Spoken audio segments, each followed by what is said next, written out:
大家好，我是娟子，今天给大家分享一个韭菜鸡蛋小笼包的做法，包子馅儿翠绿不变色，一起来看看吧。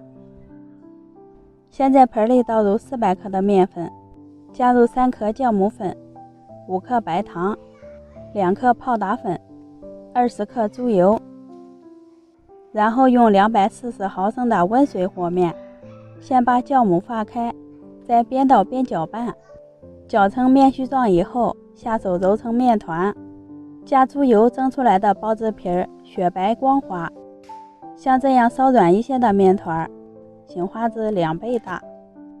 接着在碗里打入3个鸡蛋，充分的把蛋液搅散，油热以后倒入鸡蛋液，快速的滑散开，炒成颗粒状即可关火。另起锅倒入葱、姜、花椒，转小火炸出香味儿。把葱段炸干之后，倒出葱油放凉。一把洗净的韭菜，先把根部切掉，再给它切碎。倒入炒好的鸡蛋，淋入炸好的葱油，给馅料充分的翻拌均匀。这一步是防止加盐之后韭菜腌出水分，韭菜看上去油润润的就可以了。1个多小时，面团就发好了，充分的给它揉搓，排净里面的空气。切成比包饺子大一点的面剂，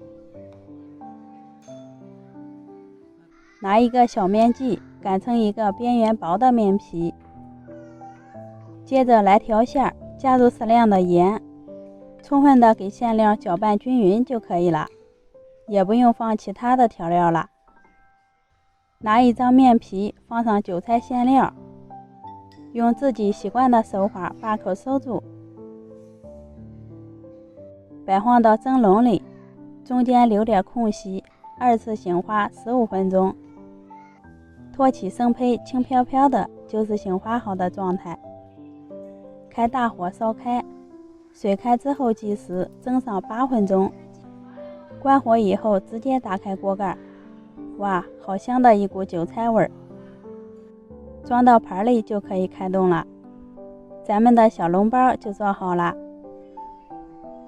包子皮蓬松暄软，韭菜翠绿不变色，一顿吃上5个绝对没问题。需要大家注意2点：一、生胚一定要醒花好，包子才会松软不塌陷。2、蒸好的包子不用焖，直接打开锅盖，才能使韭菜翠绿不变色。掌握以上2点，你也能做出好吃的小笼包。喜欢的朋友可以试一下。谢谢您的观看，我们下期见。